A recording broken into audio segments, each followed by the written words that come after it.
Una vez valorados los ejes, vemos que al cruzarlos nos forman una estructura tridimensional, en cuyo interior hay 8 cavidades. En cada una de esas cavidades se agrupa un conjunto de escenarios diferentes. Necesitamos de muchas voces capaces de pensar desde una perspectiva poliédrica las diversas dimensiones de un problema global que afecta a nuestros pueblos y a nuestras democracias. Cada grupo de escenarios está representado por un cubo de color diferente.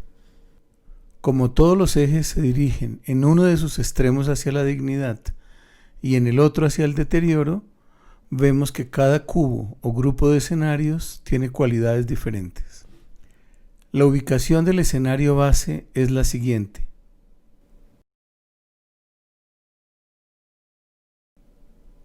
Entonces, nos damos cuenta que hay 3 mundos de escenarios más cercanos a la dignidad que el escenario base. En principio, estos son los escenarios deseados, pues son mejores o preferibles que el escenario base. También nos damos cuenta que los 4 restantes mundos de escenarios son los no deseados o escenarios peores, pues están más cerca al deterioro.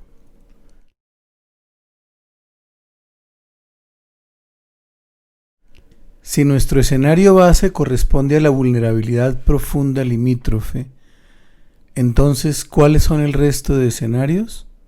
Veamos.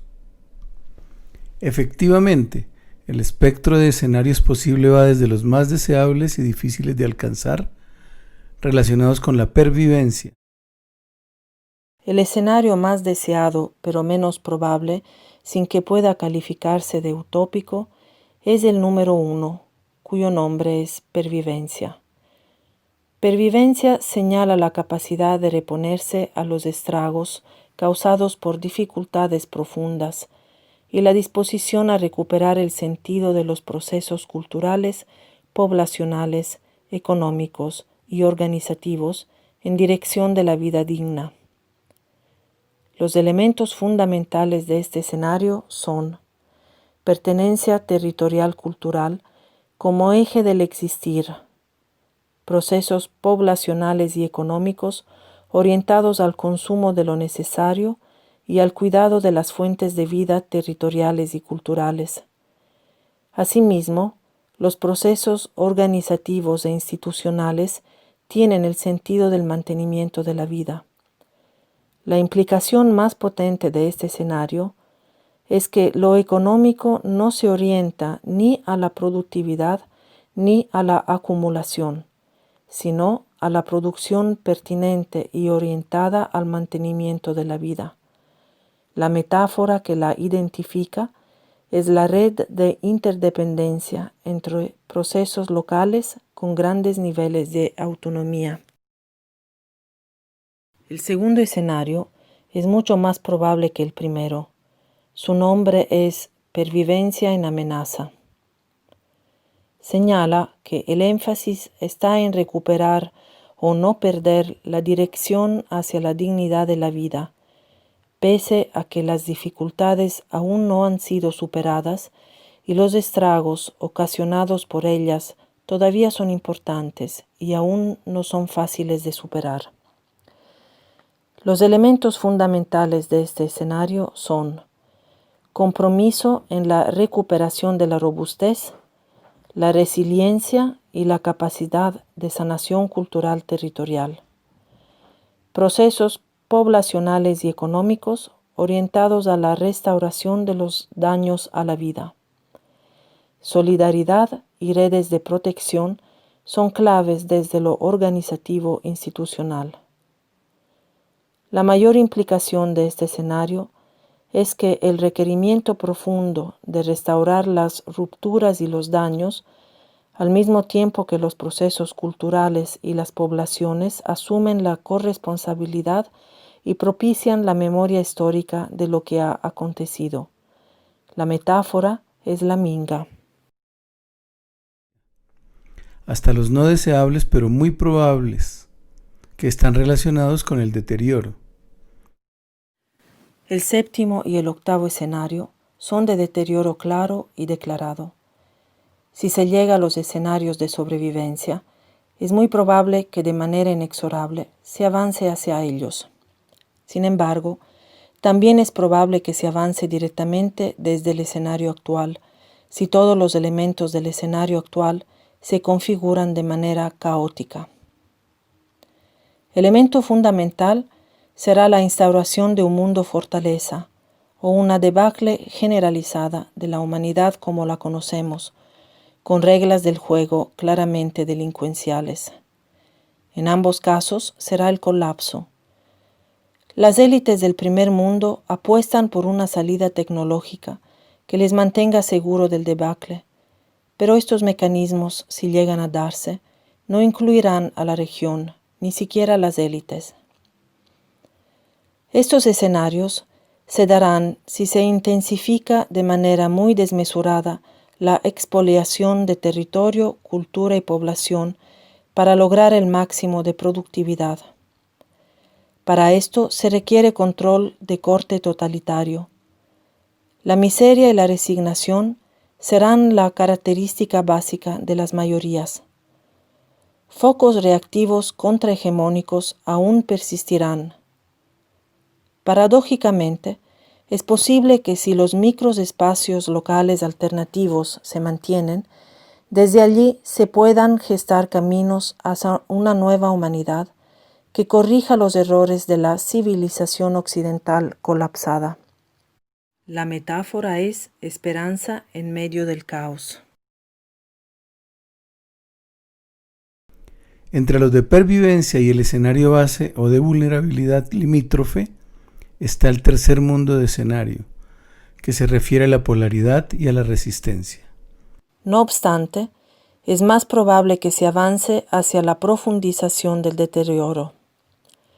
El énfasis está en la organización para luchar por disminuir control económico y político por parte de las fuerzas hegemónicas y para que coaliciones contrahegemónicas tengan un papel central o más incidente en este control.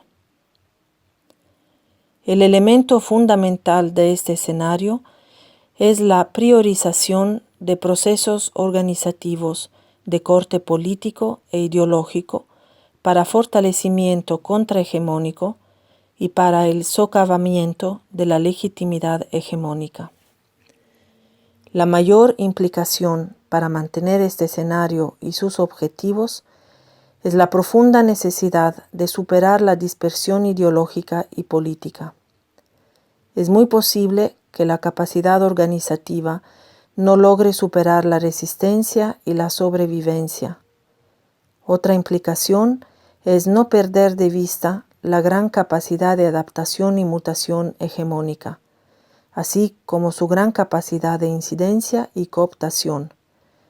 También debe considerarse el oportunismo del frente delincuencial que sacará provecho de este tipo de situaciones. La metáfora de esta lucha organizada es puños en alto.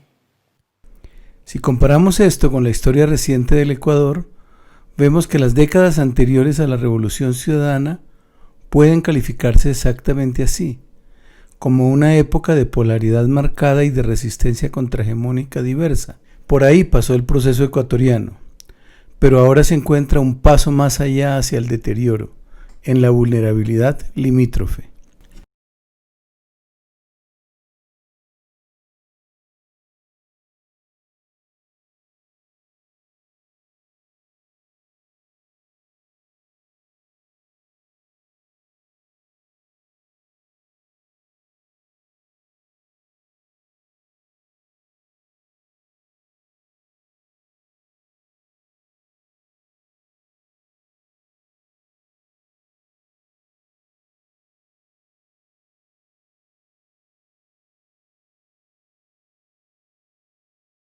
El cuarto escenario es el que se está viviendo.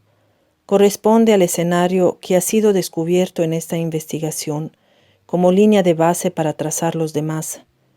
Su nombre es vulnerabilidad profunda y limítrofe. Como ya se dijo, lo más probable es que se avance hacia la profundización del deterioro. También puede ser que la vivencia del colapso genere posibilidades de pervivencia post-colapso. El contexto mundial es que el colapso ya ha iniciado, pues no se puso freno voluntariamente al crecimiento. Se avanza hacia el mundo fortaleza. El sistema mundo moderno sigue priorizando la productividad, que genera inequidad y que requiere procesos de desnaturalización y artificialidad. El elemento fundamental de este escenario es la primacía y el fomento de la productividad, que genera deterioro en profundización. Lo organizativo institucional, de un lado, son espacios influenciados y en disputa. Del otro, tienden al accionar paliativo, disperso y funcional al dominio hegemónico. Territorio, población y cultura son los damnificados por deterioro.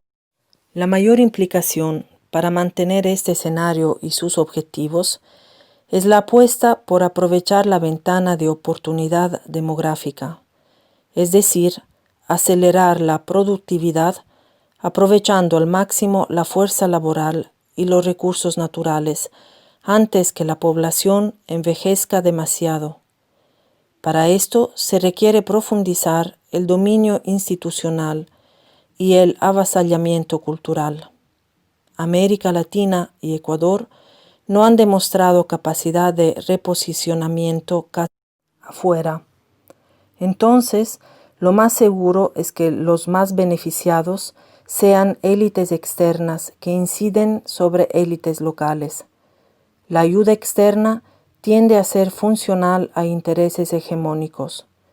Las acciones orientadas a protección tienden a ser fundamentalmente paliativas y en muchas ocasiones son funcionales a intereses hegemónicos. No se descartan procesos expedicionarios militares foráneos. La metáfora que prima en todos los actores de este escenario es el empecinamiento, es decir, la obcecada obstinación, o dicho de manera más prosaica, la terquedad sistemática. Entre este escenario base de vulnerabilidad limítrofe y los escenarios más extremos que ya describen el deterioro, hay un par de escenarios relacionados con posibilidades de sobrevivencia.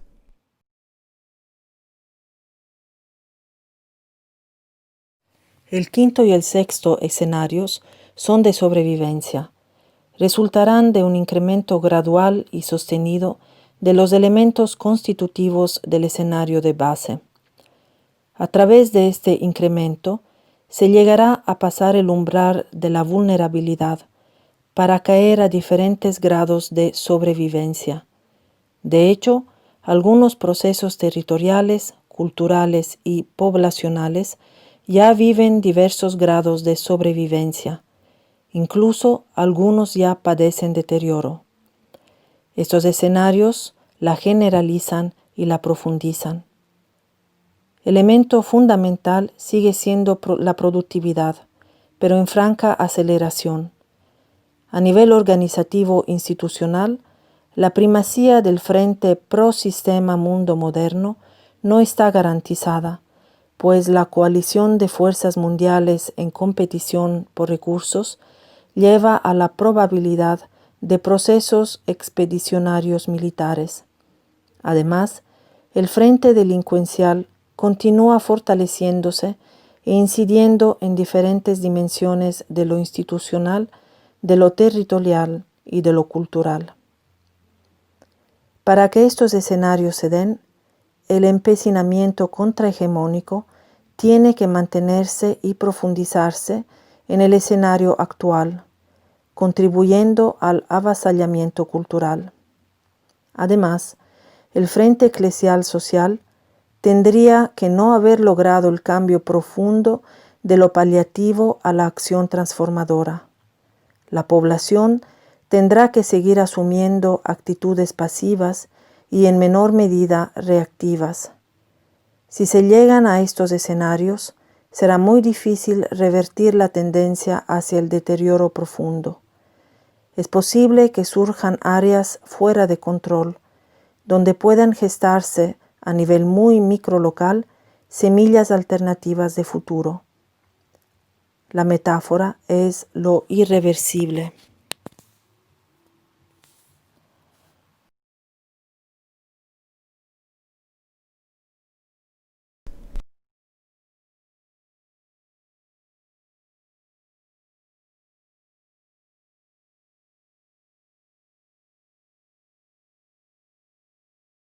¿Cuáles son las trayectorias más posibles de este escenario? Es decir, ¿hacia dónde es más probable que se dirija el proceso ecuatoriano? Desgraciadamente, de acuerdo con los hallazgos de esta investigación, lo más probable es que las trayectorias se dé hacia el deterioro. Veamos, el llamado a acelerar el desarrollo, es decir, a aumentar la productividad, solo puede hacerse a expensas de seguir expoliando territorio, población y cultura. Es decir, que esta decisión de acelerar haría pasar rápidamente al eje territorio-cultura de su valoración amarilla, que aún es positiva, a una valoración negativa, naranja o roja, dependiendo de la magnitud de este aceleramiento en la productividad. Esto se podría representar así. Es decir, que esta decisión perversa de acelerar la productividad lo más probable es que lleve directamente al deterioro.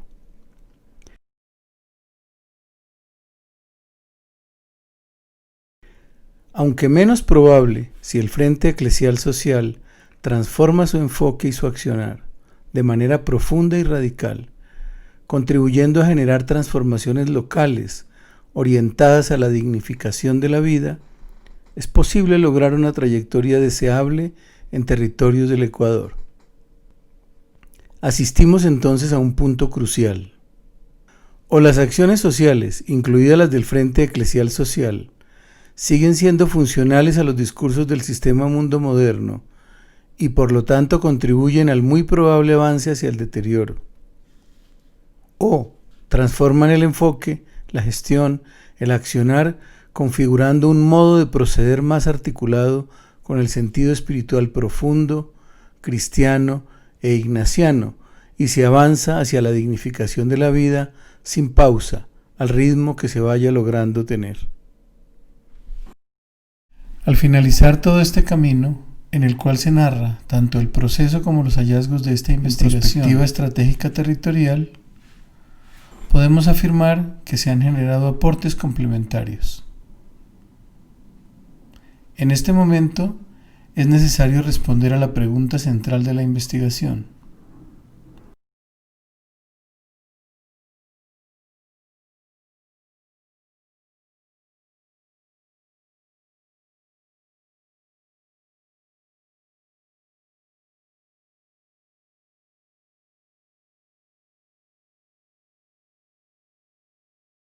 En primer lugar, veamos cuáles son las principales condiciones de posibilidad.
En segundo lugar, veamos cómo la gestión del Servicio Jesuita Refugiados en Ecuador ha de propiciar y fomentar estas condiciones de posibilidad.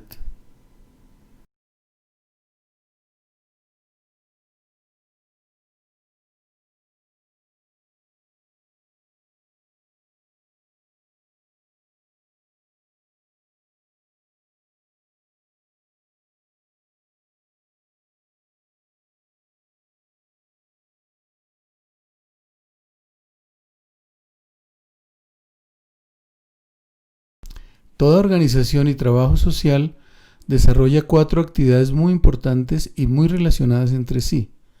Primero, las misionales y del enfoque, que definen, actualizan y reflexionan sobre el sentido del trabajo. Segundo, las de gestión y administración, que permiten aterrizar estas directrices misionales al mismo tiempo que dan soporte a lo operativo. Tercero, las actividades operativas, que son el testimonio más evidente del trabajo y se sustentan en la cercanía con las personas. Cuarto, las que sistematizan la experiencia interna y exploran diversos aspectos de la realidad. Son actividades de reflexión teórica y de investigación o estudio, que ayudan a no perder el rumbo. En momentos de gran complejidad, estos estudios y aportes nos ayudan a no extraviarnos en el afán de lo urgente.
La vinculación de la población migrante tiene que partir primero de que nosotros comprendamos bien esto y que en las acciones que hagamos podamos tener la capacidad para abrir la posibilidad de que ellos también hagan la misma reflexión y tomen decisiones.